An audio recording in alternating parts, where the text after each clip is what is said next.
2030. Saudi Arabia, the public investment fund, It's a there's a big lot of vision. excitement This around transformational NEOM specifically. change. Every aspect of the kingdom, economic, social, cultural, religious. The 2030. This is the 2030.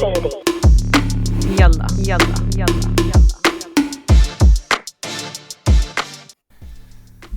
This is the 2030 episode 14. Hello, Dr. Hannah. How are you? I'm well, thank you. How are you? I'm doing well. We've had a very, very busy week. We were really ramping up our interview schedule, and we have really crammed a lot in the last 48 hours. So it's nice to see you again, but I've been seeing a lot of you recently for this purpose. But yes, and also Eid Mubarak to you and to your family as well. Thank you very much. And on a programming note, we have the Eid coming up, obviously. This episode is going to air, depending on where you are, Saturday morning or Friday night, the 14th or the 15th. The Eid begins on Sunday or Monday. Is there clarity on that? Is it Sunday or Monday? There is clarity. It's okay. Sunday. It's Sunday. Can I tell you why?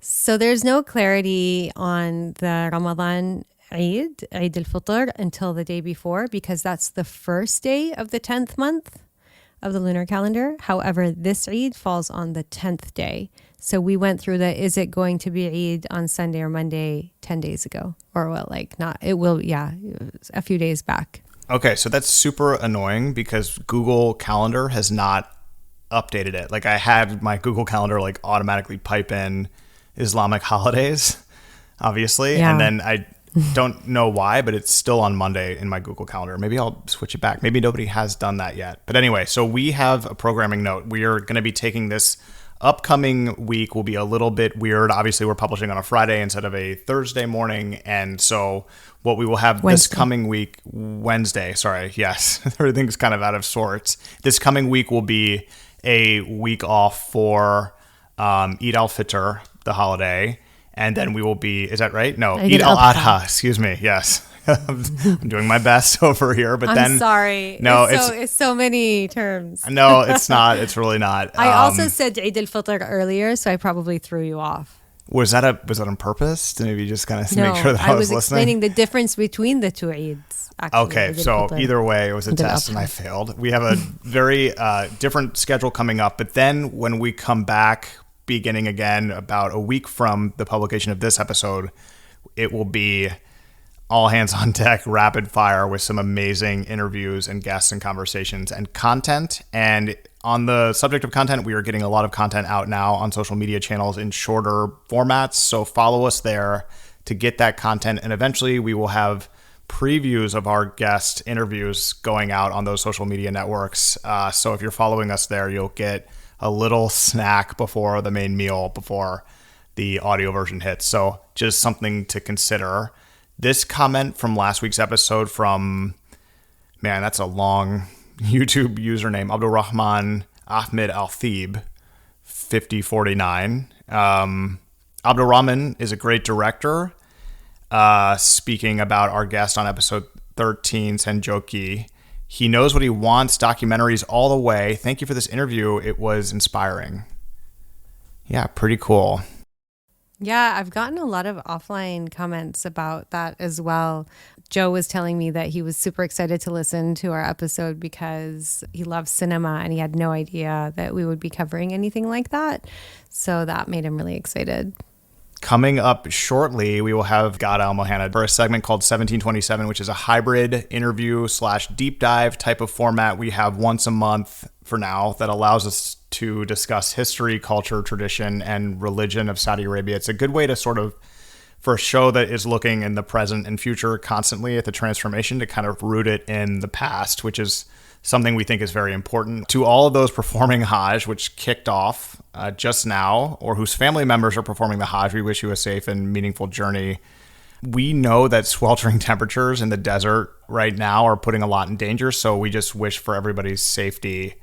And 1.5 million pilgrims from around the world have already arrived. The number is expected to reach to 2 million this year. And so we're using this episode to sort of talk about the Hajj. We're also going to talk about some other stuff and make this our last episode until after the Eid. So just some programming notes there. Yeah, so it's really wonderful to have Ghada back on the show. She was on an episode previously, one of our earliest episodes, where she introduced the segment 1727 and really talked about her work and how Saudi Arabia is changing and the importance of the visual image in understanding our history more and how other people understand us and see us as well. But today, because it's around Hajj, we decided to have a conversation with Ghada that isn't at all about Hajj itself. We're not really discussing the significance of it as one of the 5 pillars of Islam. We're not discussing kind of what the rituals surrounding it are. Instead, we're going to talk a little bit about how Hajj has been visually depicted in the past and what kinds of images people have been sharing about their journeys and experiences today, how people used to share their journeys and experiences in the past, and what those experiences kind of looked like and the emotions that they evoke in us. So I think it's going to be a really great conversation.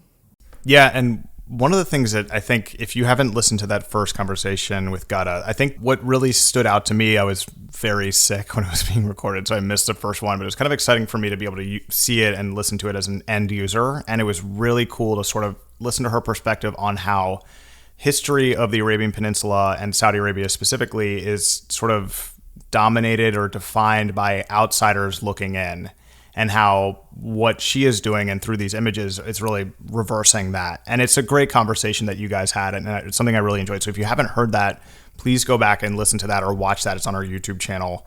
And since we're on the subject of inviting you to our various channels, please subscribe to us wherever you're getting us. You can also go and get our newsletter, which is delivering the content directly to your email inbox at the2030.beehive.com, beehiiv.com. We have our own custom URL and we got to get that synced up. But for now, that's where our newsletter is. And if you can get us our content delivered to your inbox, you'll see kind of all the places that we're operating in. It's not just audio. Most of our interviews are on YouTube as well. And then we have shorter segments as well. So anyway, check us out there if you can. Would be great. We'd appreciate it.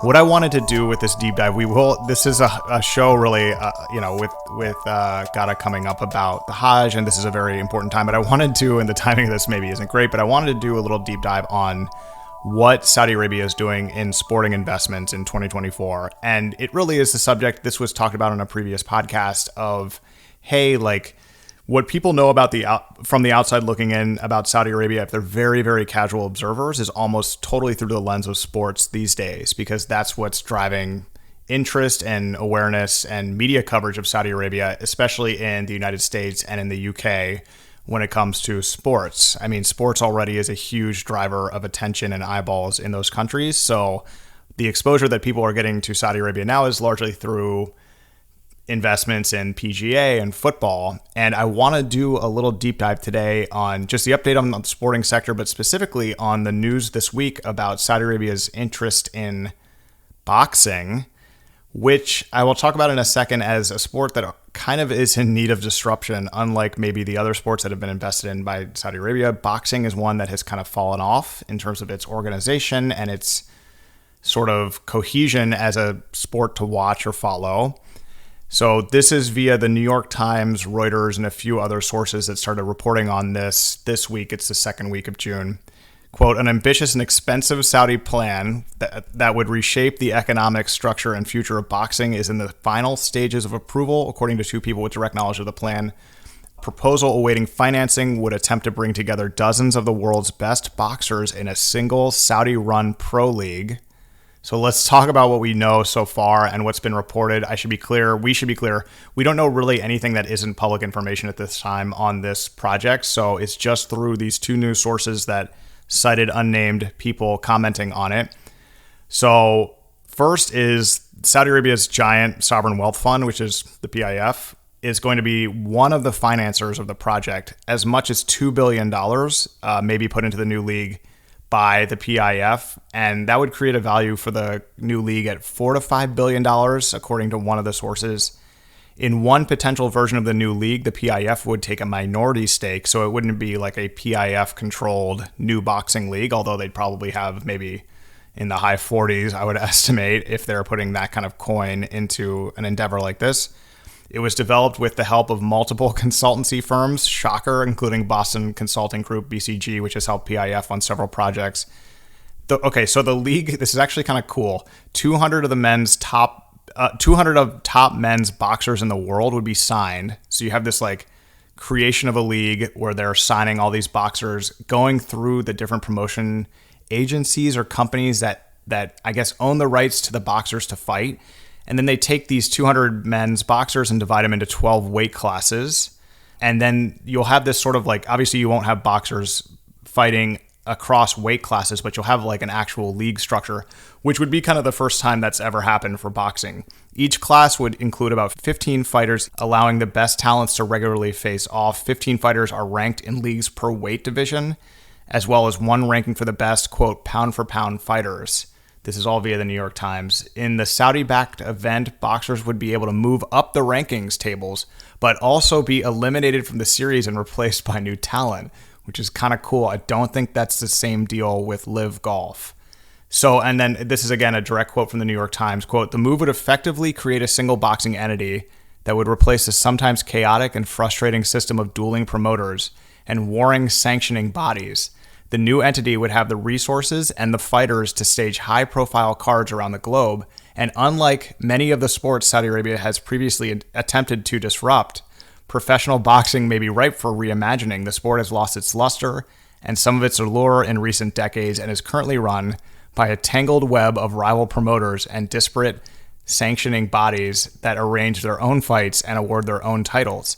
That leaves fans to sift through a confusing system that frequently stymies meetings between the best boxers and one that boasts multiple, quote, champions in the same weight classes. So I'm not a boxing guy. I'm a lover, not a fighter. This sounds awesome, though, and it sounds like I think the reason why I'm not a boxing guy is because I don't really understand it. I'm not like into it, but I don't really get what it means. But it seems like back in the day when you had like Frazier and Ali and even Mike Tyson and Evander Holyfield, there was like a Lennox Lewis. There was like an understanding of who is the best. And when you watched a boxing fight, it was like, this is for the winner of everything. Like, this is the best in the world. And now I feel like there's UFC and there's all these different kinds of fightings that are happening. And I'm kind of like, So this seems like it would kind of add some organization to the whole boxing situation. There's going to be some, just get ready and make sure you're sitting down. There's going to be the same exact backlash against this as there was against golf and tennis and football investments. Just get ready for it because it's coming. It may not be quite as vociferous as maybe the last sort of previous ones were because it's not as surprising anymore, but this seems like it might actually be something that could be needed. So I'm kind of interested to see how this works out. Really quickly, Hannah, on the other sports investments this year, this would be the big one that they do if they do it, and it may come to fruition in the next few weeks. Tennis is another huge area of investment especially for the PIF this year. The Women's Tennis Association rankings for the next 5 years are going to be sponsored by Saudi Arabia. The association announced its championship series would also be held in Riyadh. Prize money, of course, jumps up big time, $15.25 million. That's a 70% jump from last year. And they signed Rafael Nadal earlier this year as an ambassador for the Saudi Tennis Federation. So investments into tennis, and then finally golf. We're not going to get into soccer or football because it's kind of there's international investments and then there's the local Saudi Pro League development. That's its own title, its own subject. Golf, I just wanted to mention, sorry, Abdul Rahman, we're talking golf for the next 30 seconds. They have not finalized a merger yet between the PGA and LIV this week. This weekend is the PGA Championship, which is being held at Pinehurst. Amazing course. Number 2, Tiger Woods called a recent in-person meeting productive, said the two sides, quote, want the same thing. So you really have, I think we're going to get close to this golf merger here very soon. It sounds like they are aligned. Deep dive, I don't know if it's a deep dive, it's kind of like a shallow skim of the big pool of sporting investments that Saudi Arabia is doing, but kind of an update on all that's happening there. Thank you for the update. I do think that people are interested in that. I think you definitely did a bit of a deep dive on the boxing news, which is, again, it's kind of rumors, but it's being picked up by Reuters, New York Times, and I was also reading a little bit on Sports Pro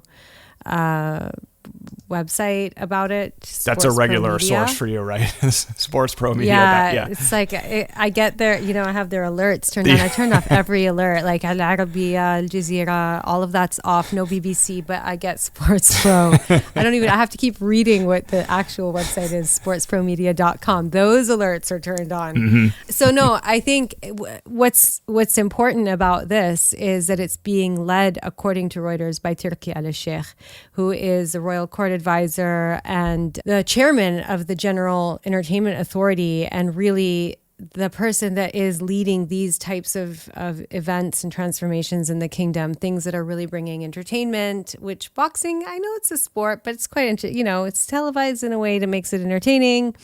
But it's his thing, right? And so like when I was in Saudi in December, I kept getting reminders on my phone about the Day of Reckoning. But May, again, there was a clash between Tyson Fury and Alexander Usyk. Is that how you say his name? Yeah, and those two dudes were staying at my hotel, and so were really? all of their people and all of the film crews and everybody. And I was like, whoa. Like, so that's how I knew. I think that was Fists of Fury or something like that. But I think it was also, the May one. I'm not sure what it was called. That's anyway, true. Yeah. But I mean, there have been quite a few boxing events happening in Saudi in the kind of past couple of years. So it's not something that you can't imagine happening. It's something that's clearly there's some appetite for it within the kingdom. And then I guess you were saying how is this going to work kind of logistically? Well, the New York Times really did outline it, but it does raise questions about the World Boxing Council, the World Boxing Association, International Boxing Federation, the World Boxing Organization. There clearly are some entities that are trying to do this, but like you said, it might need a little bit of shaking up. So here Saudi is, and here Turki Al-Sheikh is, who actually everybody in Saudi loves because he's just created a lot of fun. This is a vision that he has potentially, if the rumors are true. If you're casually following Saudi Arabia, anywhere from casually to seriously following what's happening in Saudi Arabia, I think one of the best follows that you will put out there is Turki Al-Sheikh on LinkedIn, on Twitter, wherever he is. The dude is the man. He's super interesting. He's got this there's just like an enormous confidence that he has that I find to be intoxicating. And he is, you're right, this is his kind of, it's hard to really know, but he is putting a ton of emphasis and effort behind this, and it's something that is his thing, which leads me to believe it's going to be awesome if it comes to fruition. He's the one that is bringing not just boxing, but a lot of these other sports or events into Riyadh because he's involved with entertainment, and so it's kind of all connected, right? I mean, sporting is the ultimate live TV, the ultimate reality show, and so yeah, I mean, one of the latest was going to be Mike Tyson versus Jake Paul, which would have been amazing. I think Tyson had to step back for a few weeks, but... Yeah, but if you look at Turki Al-Sheikh's Twitter feed, X feed right now, he just tweeted tickets for the historic fight in Los Angeles titled The Riyadh Season Card will go on sale tomorrow at 10 a.m. Pacific time on Ticketmaster. This is a fight between Crawford and Madrimov, 3rd of August, 2024, Los Angeles BMO Stadium. And the sponsorships are Middle Beast, Riyadh Season, Saudi Welcome to Arabia, Red Sea Global, but you also have then Matchroom and a whole bunch of other Ticketmasters on there, and a whole bunch of other sponsors. So, Saudi's clearly, this is a fight in LA that's branded the Riyadh card. So there you go. That's cool. A good way to do it too. I mean, you've been bringing everybody in, and I had tickets to one of the fights. There was one in February or March as well, and I just didn't go to it because they go so late. They're I think it was late March, but the main card I think happens at midnight or 12:30, which is, it's a little late for your boy with the young children. But yeah, no, I think that's a good way to do this. You're kind of putting the brand now out there around the world, and especially if this is going to be happening. And this new league is going to have PIF as a major stakeholder, if not the majority stakeholder, then a major stakeholder. Kind of cool to get the name out there and sort of make Riyadh increasingly more of an attraction for this kind of sport. So I don't know. Just a cool situation. I thought they might be done for a while on big sporting investments. And as soon as you make that assumption, then something like this comes along. And you actually told me about it. We were talking yesterday. I was like, what? Really? And so, yeah, it was worth going into for a little bit. But yeah. Good for them and good to see. We will keep an eye on it in the next few weeks. There's a shout out to Aziz for bringing it to my attention. Cool. So from Aziz, your husband, to Hannah, to Lucian. Yes, good. A good source of information. I was the last one to find out, but I was just like, what? Oh man, that's amazing. So yeah, $2 billion invested maybe. This is all at this point just reported, not officially news yet. But as you noted, when it gets to Reuters and the Wall Street Journal, typically it's pretty far along. So kind of cool. Let's pivot and let's get to Ghada Almuhanna discussing the Hajj and some imagery and the history around the Hajj as well. It's just a really cool discussion. We think you guys are going to like this, especially in this sort of important and holy time. This is the main stage. The main stage. The main stage. This is the main stage. Could we get Lucian and Hannah to the main stage, please? Super excited. We have Ghada Almuhanna back with us today on the podcast. If others have listened to our previous episode where we hosted Ghada, you'll remember she's a media and visual anthropologist and advisor based in Berlin who focuses on the visual history of the Arabian Peninsula. If you haven't listened to the episode in which Ghada tells us a little bit about what she does and her kind of work that emphasizes storytelling through visuals, I really recommend going back and listening to that. But today, we're super excited to have you on the show again to tell us a little bit about some of the visuals related to the season that we're currently living, Hajj season. So thanks, first of all. I'm very excited to come back and chat with you all.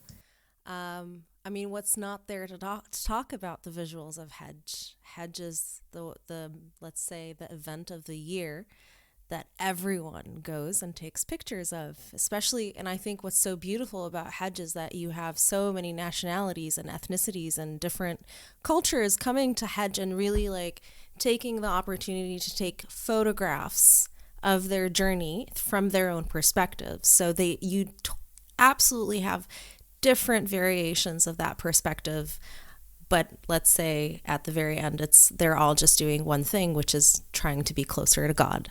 So I think that's just a beautiful moment of the year and lots of visuals. It's my favorite time of the year for sure. Amazing. I think, I don't know that everybody else's social media looks like mine, but obviously I do know several people that are embarking on their first or not even their first Hajj. And so sharing kind of their arrival in Mecca, going into the Grand Mosque, especially today, that's kind of what I'm seeing is people arriving there. Obviously, there's going to be a bit of a journey through a couple different parts, but yeah, it's just so beautiful. There's that, and then there's the news, right? Because there's so much news on kind of, again, in my feed from Saudi news on kind of the preparations. So there's a lot of kind of old people from around the world that are popping up in my feed that are talking about the medical assistance and care that they've been getting. And there's a lot of pictures of the organization. So volunteers getting things ready. There was a beautiful visual of these buses and it was all color coded. So, just things like that. Again, it's a really intense place to be in, and it can be incredibly overwhelming. But I feel like with social media and people just documenting things with their phone, it's got to be a really different experience. I wasn't carrying a smartphone when I went on Hajj. So I don't even think we have pictures of most of it. Oh, interesting. When did you do it, Hannah?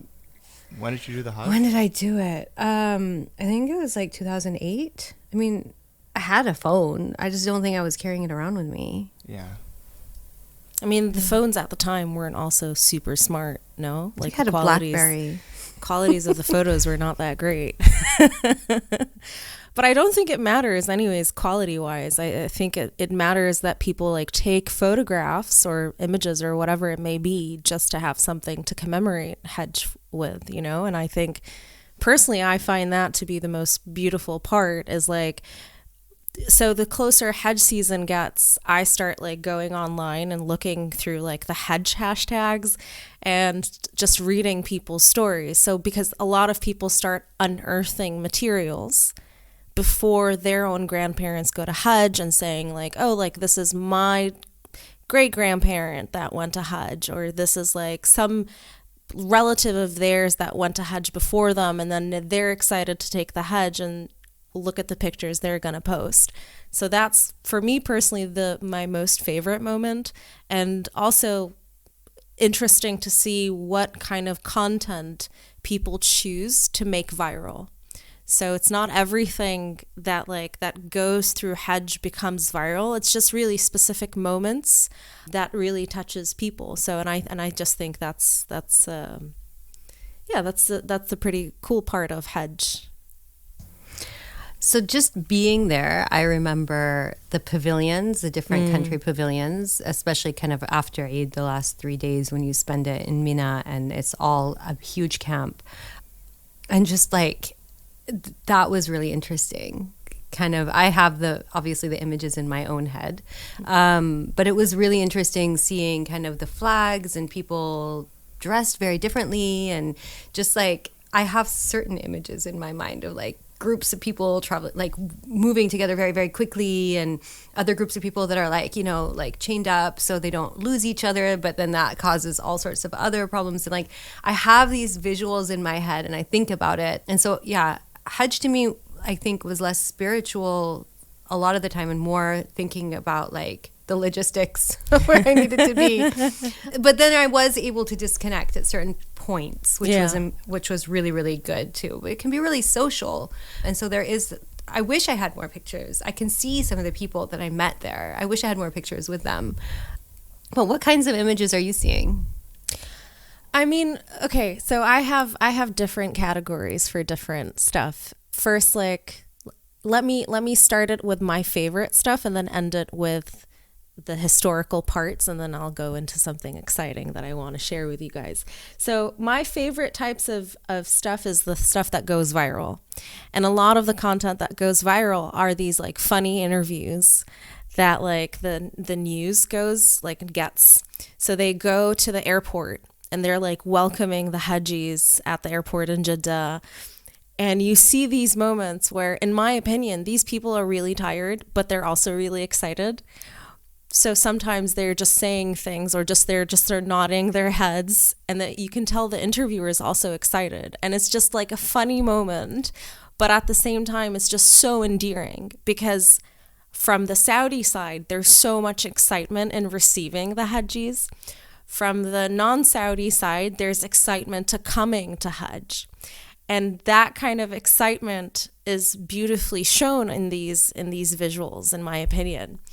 And then there's the second part of the viral stuff, which is, like I said earlier, unearthing the materials. So there's this video that's been going viral in the Arab world. I would say not many people know the origins of this content, but luckily enough, we do. So it's this video about like a Indonesian, now Indonesian, at the time he wasn't Indonesian, but an Indonesian traveler who left Indonesia in 1928 with a camera, and he recorded his entire journey of Hajj, and it's considered to be the first ever visual moving recorded film of the Arabian Peninsula, because it's the earliest.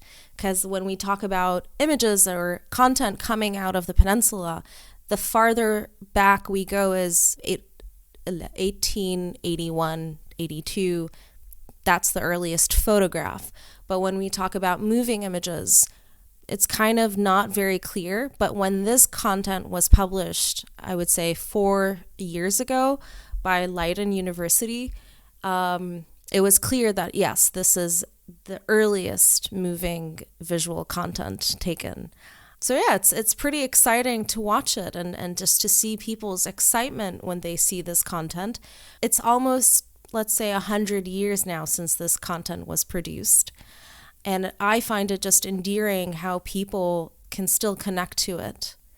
Their methods of moving and getting to Mecca is far different from our methods today.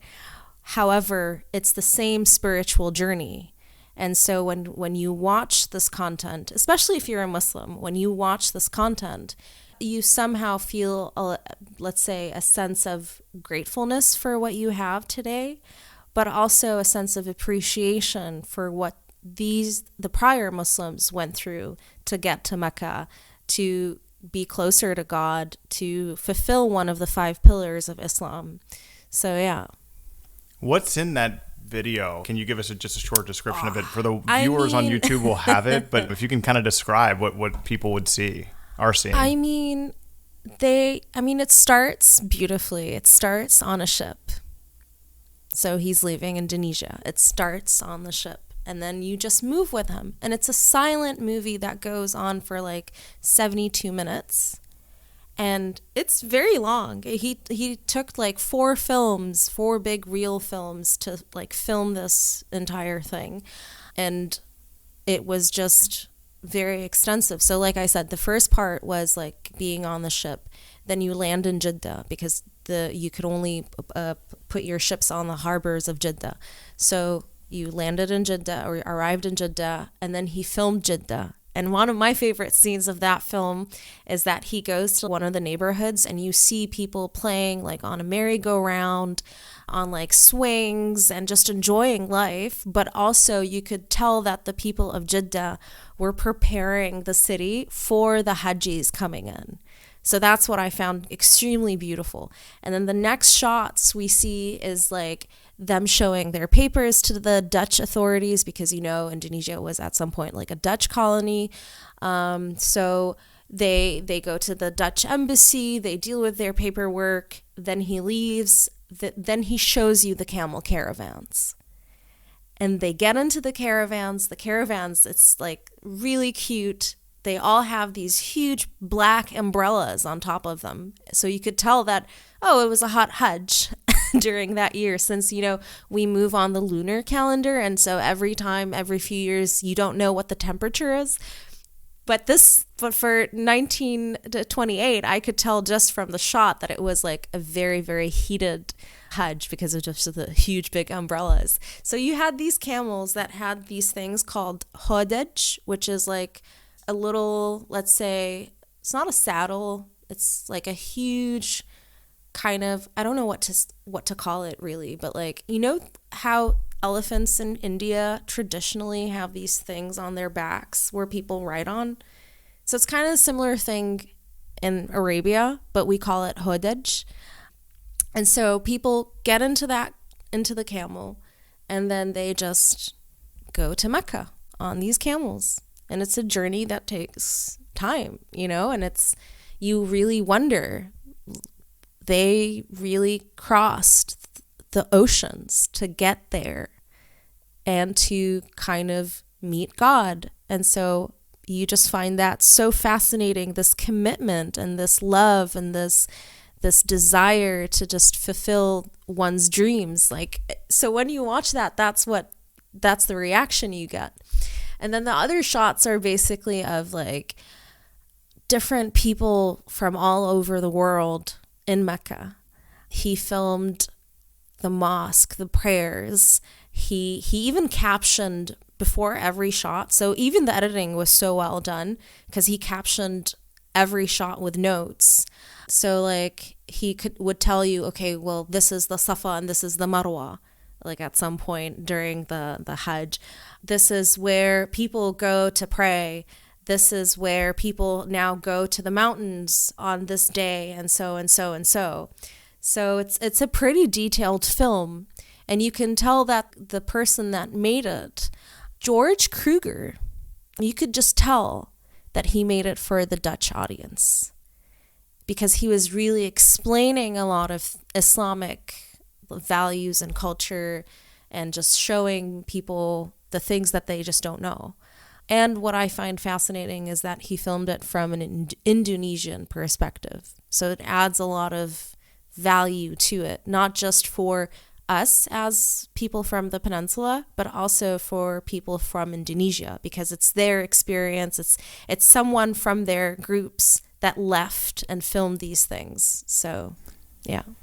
So do we know anything about George? Like, was he a Muslim and he was doing this, or was he making this in like a documentary style? No. So what I believe is that he was the editor of the film, and I believe because this happens within the Dutch communities in the past, at least.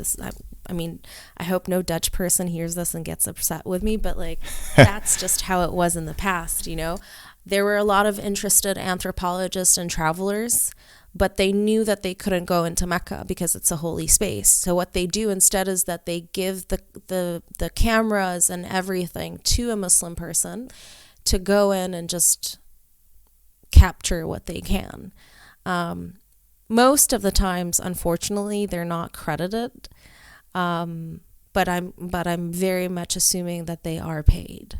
Yeah, it's super interesting. So like this video has now gone viral again, anew, right? Parts of the video, because there was one small part where King Abdulaziz and his own caravan enter into Mecca, and the guy captured the scene. Wow. So that's why it went viral specifically in Saudi, and then other parts of it went viral for other scenes. But they were pretty much, in my opinion, like chopped up scenes. Not the whole movie was released or produced on Twitter or X, as it's called now. So I have a really funny Hajj story. I came from Bahrain, even if I was in Saudi, because we had an issue like getting a flight there, and we were going with a hamla or a group from Jeddah. So we didn't go on an Eastern Province group, which would have been much easier because they would have chartered a flight probably into either Mecca or Taif, and you would have then gone with the group, as you're supposed to go to wherever it is that you're going to stay. But we didn't do that. We were going to go meet up with the Jeddah group. We flew into Jeddah early, but we flew in from Bahrain. So we arrived in the international airport, which is where the Hajjis are coming from all over the world.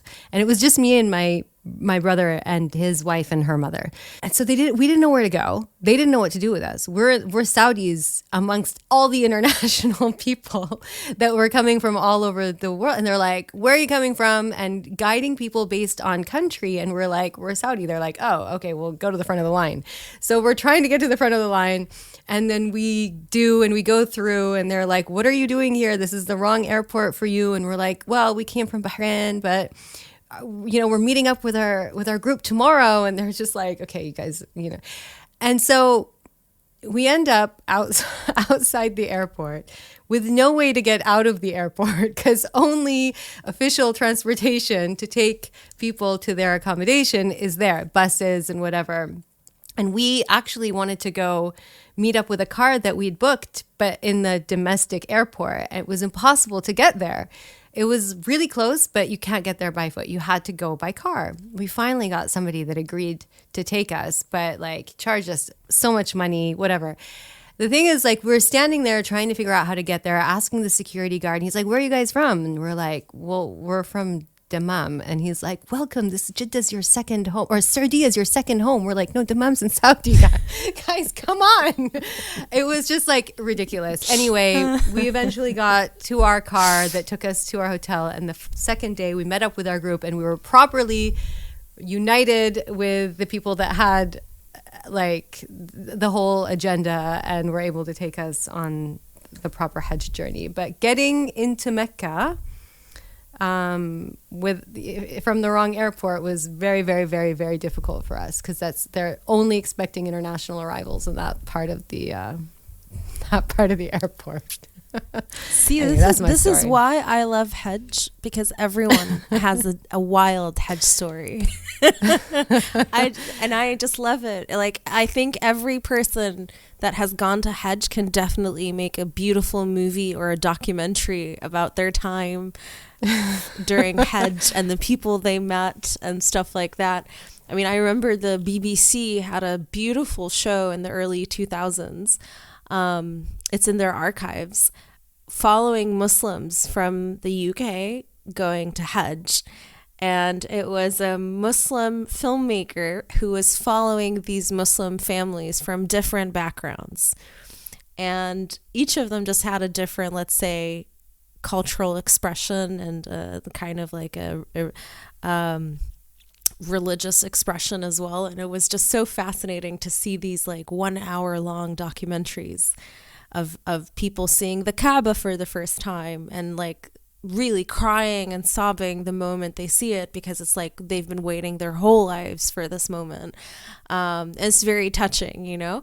And then the moment where like there's mini jokes where someone bumps their shoulder and then they both can't speak English, but they speak like the religious Arabic. So they use that Arabic to communicate with each other. So that's what I find like endearing and stuff like that. And yeah, Hannah, you should think about making a movie out of that experience. It or was a documentary. Really, yeah. It was just, we were scared. But anyway, the rest of the experience, like I said, was lovely. We had ice cream and everything, so it was great. So. You know, you have guided tours of the Hajj. Yeah. But like, imagine like that you're doing it and you don't have a tour guide. Do you know what to do? Hannah, you mentioned the airport. Like, you walk out of the airport, you take a car to wherever you're going. Like, what's next? Is there like I know now there's an app, but like, how do you know what to do and where to go? I don't think you're allowed to go without a group. Okay. I think it needs to be guided. I think. However, we do know what to do. Like, you're taught that you can find a guide on how to do it. So even before you go, it's good to like kind of brush up on what you're supposed to do, because it is a sequence. It is definitely like it is a program that you follow.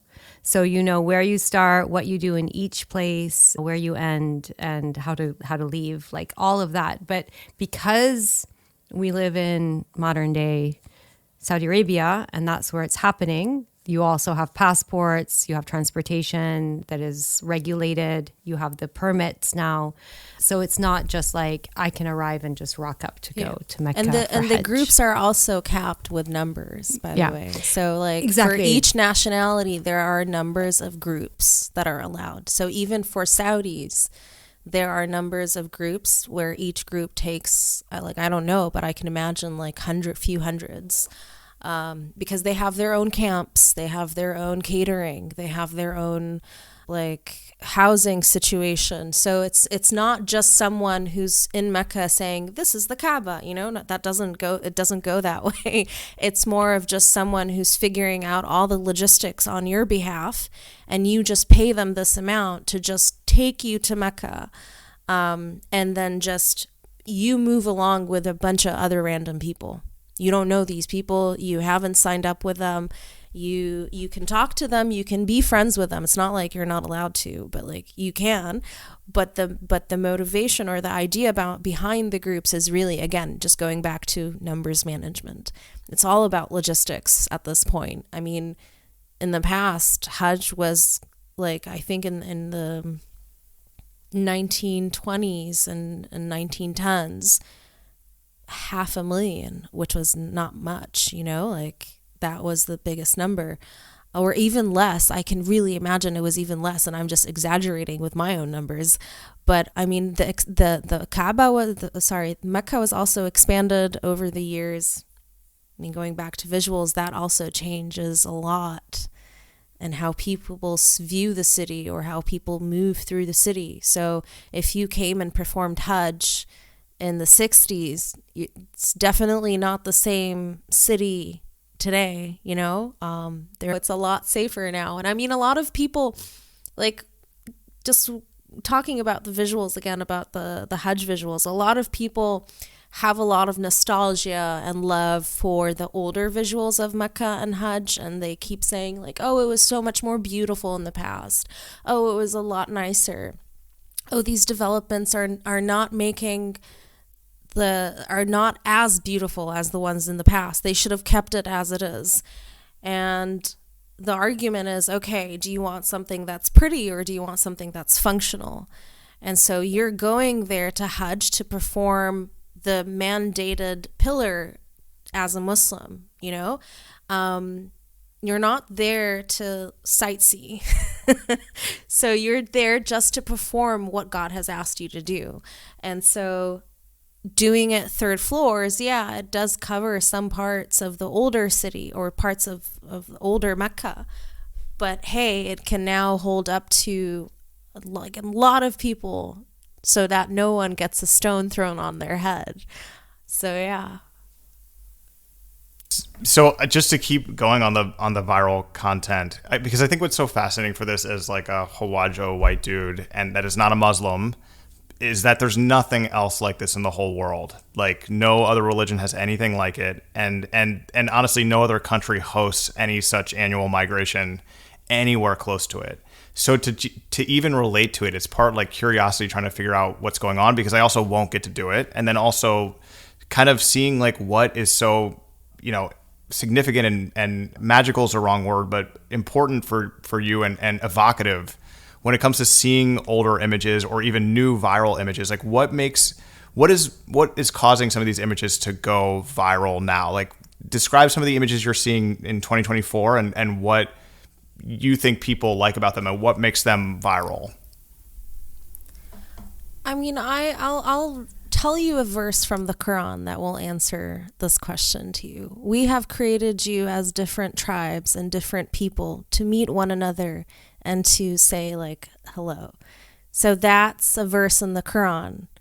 And basically this is what Hajj kind of means to everyone in a way. It's not just meeting God, but it's also realizing that we're all one, that we are all just human, and that we were all just created to pray to God, but also to appreciate one another and to learn from one another, not to diminish each other. So culture is valued, but also seeing how we all express our love to God. And I think that's what touches people a lot when they see these viral videos, you know? There is a language barrier, like the interview thing that I said earlier. There's a huge language barrier between those two, but you can see the love and appreciation. And you don't need to understand what they're trying to say or what they're saying. You just see it in their eyes and just fills up your heart with love, and you just feel like the retweet button is itching your little finger and you just click it. Ghada, can you tell us a little bit about some of the like really interesting historical things that you've seen? I mean, the black and white images are always really interesting, and you know, it's videos, it's, you know, things like that. And you mentioned that one really long video, which sounds super interesting, but like So what other images do you think like really kind of epitomize Hajj that people circulate or aspire to take? So one of the biggest Islamic collections in the world is housed at the Khalili Museum in London, actually. And this collection has the most beautiful photographs regarding Hajj.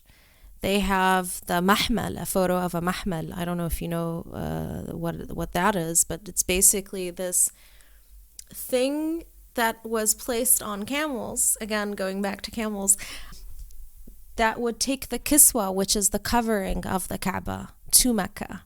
So before, when today's states didn't exist, and when it was, let's say, the Ottoman Empire at the time, every year they would send a camel to Mecca prior to Hajj to give it the new kiswa. The Saudis also do this. Prior to every Hajj, we change the kiswa.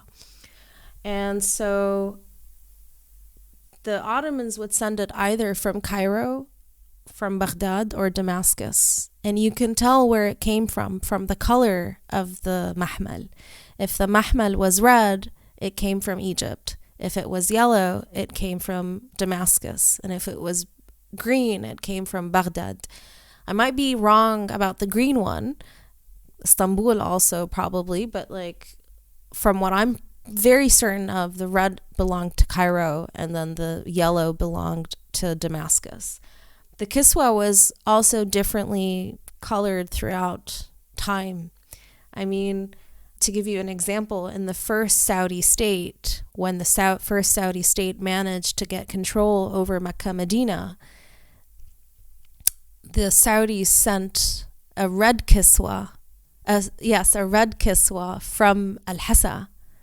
So imagine the cube, the black cube that everyone knows. And the first Saudi state wasn't black, it was actually red. And the color just changed over the years. And you find a lot of materials like this, like how the kiswa one day was white, one day it was green, one day it was yellow, one day it was striped. It has different colors. So I think that's the beauty of Hajj also, is just this immense production of artifacts and of materials. The writings are fascinating, and let's say my favorite parts are like the many attempts by Europeans, non-Muslim Europeans, to enter into Mecca, and their description of it. And you can tell some of them were lying 100%. But many people believed them. And I mean, I need to tell you this. There's this Italian traveler who went in the 15th century. He's technically the first ever European to enter Mecca. But he's the one that I 100% believe just lied his entire... Like, he lied so hard that it encouraged everyone else to say, I want to go see this myself. So he came in the 15th century. His last name was Bartholomew. I don't remember the first name at the moment. Oh, Ludovico. There you go.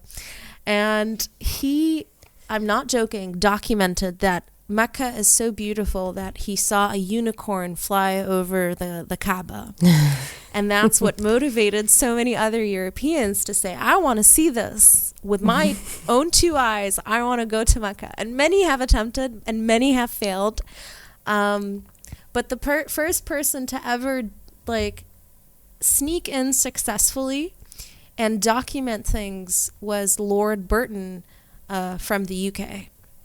He went in the 19th century, and he drew a lot of what he saw. And it was very fascinating. And his materials are also kept in the British Library, and you can just go and see that. So yeah, it's just this immense cultural production, how just one location can produce so much curiosity and at the same time encourage people to really express themselves and express what they see. So yeah. Super long interesting. answer, I know, but Very Rana, cool. thank you so much. you, This was Hajj. amazing. Really appreciate No, it. thank you. I appreciate it too. Thanks. Thank you.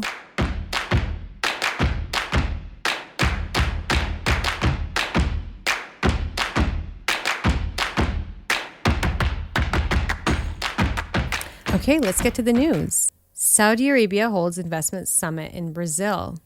Brazil's energy minister said Saudi Arabia plans to invest $15 billion in the South American country as FII Rio brings investment opportunities and Saudi officials to Brazil. Speakers included Yasser Mayan, Adil Jubeir, and Brazil's President Lula, as well as PIF head of local content Jerry Todd, and many others from the public and private sector. The forum was branded Invest in Dignity, and the FII Institute FII Institute event took place concurrently with the BRICS meeting in Russia, which concluded on Tuesday. So there's an interesting dynamic there with Saudi Arabia eyeing BRICS membership. It is part of the full year calendar of FII priority events, which also includes Singapore, Miami, and others. Ramayan recapped that Saudi's been investing in Brazil since 2016 through the SALIC network and now through PIF's portfolio. And they plan to continue to work in that space in technology, renewable energy. And he also stressed great interest kind of in sports as well. As we just heard, there is definitely an interest in Saudi to invest in sports, especially football. But he also stressed that Brazil is probably the best place to talk about football investments. Yeah, that's like Canada and hockey, right? I mean, it's kind of like that makes a lot of sense. Yeah, this seemed like a very well-attended event. Remarks are kind of trickling out, I'm sure for you, Hannah, as well, on LinkedIn, what people are saying at this event. But really cool that they're doing it. I mean, this is a part of a company that is owned by the PIF, the FII Institute. It's a nonprofit, kind of, you would say. And these events are almost always organized by Richard Atzius and Associates. And so this is sort of like the events are kind of spreading out from the original FII in Riyadh to Singapore, I think, or maybe it was Hong Kong earlier this year. They also do Miami.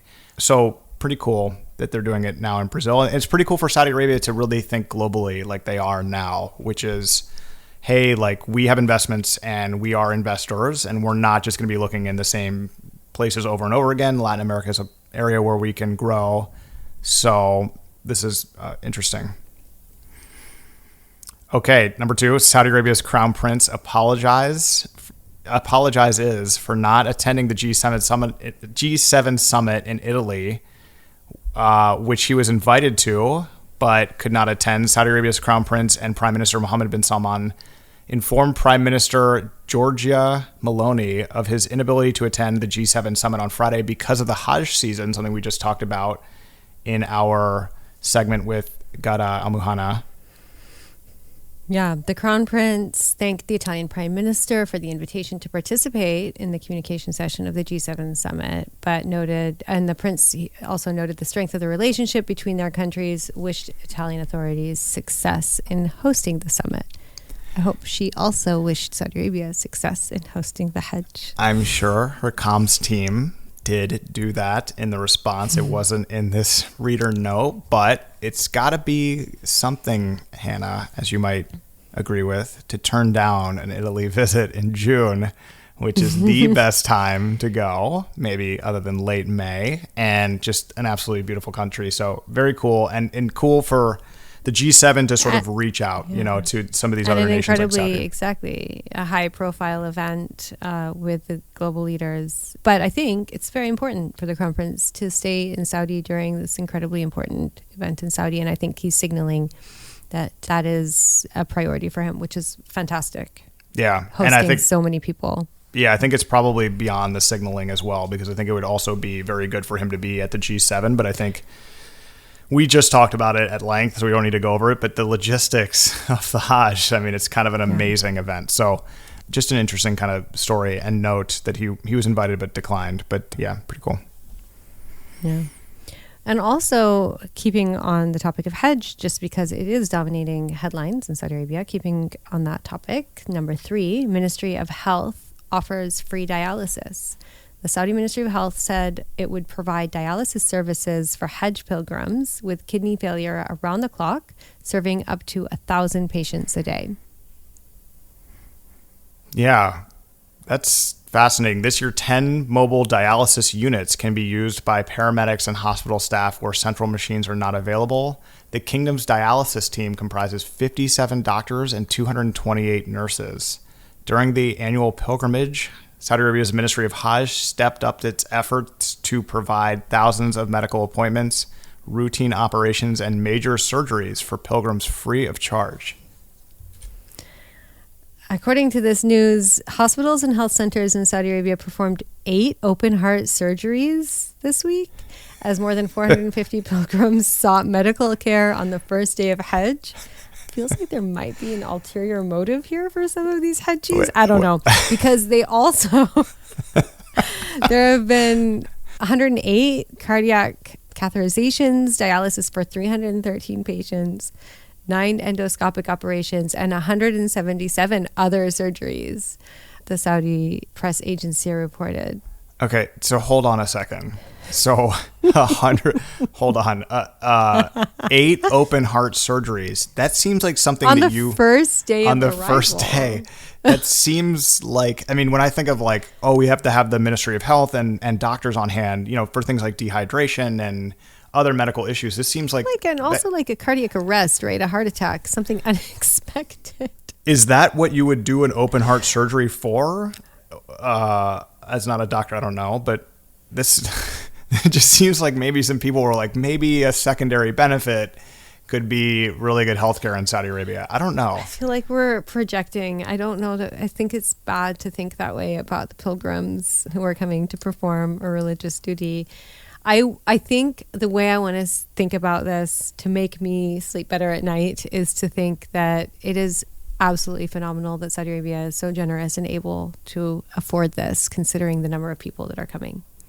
Absolutely. I mean, if it were the U.S., it would not be. It would be big business. So I think, yeah, that's how we will think about it. This just strikes me as kind of, I guess, surprising. Opportunistic. Yeah, maybe. I don't know. Your word, not mine. But I feel like, yeah, But anyway, just as a note, we said this at the beginning of the show, but like, if you have family or you are performing the Hajj, we wish you a safe journey. But we also wish safety upon the doctors and other people that are working. There are thousands of people working at the Hajj to make sure people are safe and secure, and doctors are part of that team. And they're also working in the same temperatures that people are performing the pilgrimage in. So we wish them safety as well. And hopefully all are staying very hydrated in the heat in Saudi Arabia right now. Number 4, a cable-stayed bridge contract worth $1 billion was awarded for Riyadh. The Royal Commission for Riyadh City in Saudi Arabia awarded a $1 billion design and build contract for upgrading a cable-stayed bridge. The contract for work on the Wadi Laban Bridge and construction of an intersection was announced in February. It's been awarded to a joint venture consisting of Turkish firm IC Iktas and the Riyadh-based Rashid Trading and Contracting Company. Yeah, good to see an investment like this into infrastructure that is not maybe as sexy as some of the giga projects, but I think the aim here is traffic relief. So for a price tag like this in Riyadh City, I imagine this will have a significant impact and also may help in residential and the development of housing for Saudi Arabia because it provides greater access into and out of the city.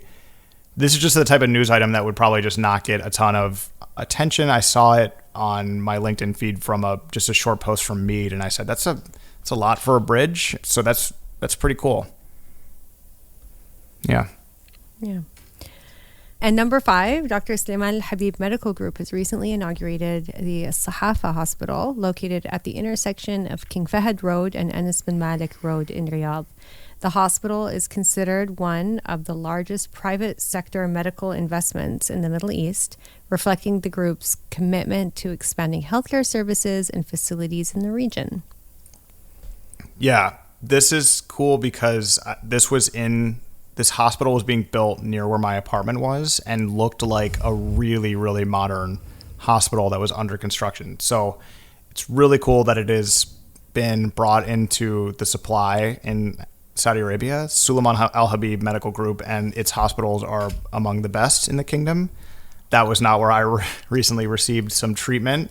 So this may be my new go-to in Riyadh. But the Al Sahafa Hospital boasts numerous clinics and specialties providing comprehensive medical care across various disciplines. This expansion is part of Dr. Sulaiman Al Habib Medical Group's broader strategy to enhance healthcare accessibility and quality in Saudi Arabia. The hospital's state-of-the-art facilities and advanced medical tech are set to effectively serve the growing healthcare needs of the local population. So yeah, good. Yeah, this Excellent. is. I don't know how this will fit into their larger portfolio in Riyadh, but it's a big hospital. So, and the location is kind of towards the north, so I think it's going to be very well used in the coming years. So, congrats to them and to people living in Riyadh. Hopefully, with congratulations. Yeah. Dr. Hannah, Eid Mubarak to you. We will be taking a few days off. We will be back in about a week. Thank you so much. Thank you. Let's conclude with, please, a little bit of education from you, Dr. Hannah. And could we do our Arabic word of the day? Yes, absolutely. So I'm actually trying to stay on topic and suggest a phrase that you say to people who have completed Hajj. So if you do know anybody that does go and perform the Hajj and they finish, you can say Hajj Mabrur. Hajj Mabrur. Mm-hmm. Okay. Was that okay? Hajj Mabrur. That was good. Okay. Hajj Mabrur. Shout out to Dr. Abdulaziz Al-Anazi from King Saud University, who is mid-Hajj right now, has been sending me snaps and images nonstop, and he is just the greatest guy of all time. So Hajj Mabrur to you, Dr. Abdulaziz. When he's done. When he's done. Yeah, let's not congratulate him yet. He's got to do it. Yeah, exactly. And okay, it's too early still. Hajj Mabrur, but we will reserve that for when it's finished. But that's good. Okay, great. And I can pronounce that. It sounds like okay, which is, an There's a improvement. longer phrase, but if you just say that, I think you're going to get You think I'll be plenty clear? of brownie points. Yes. Cool. Okay. Dr. Okay. Hannah, thanks again so much. Thank you.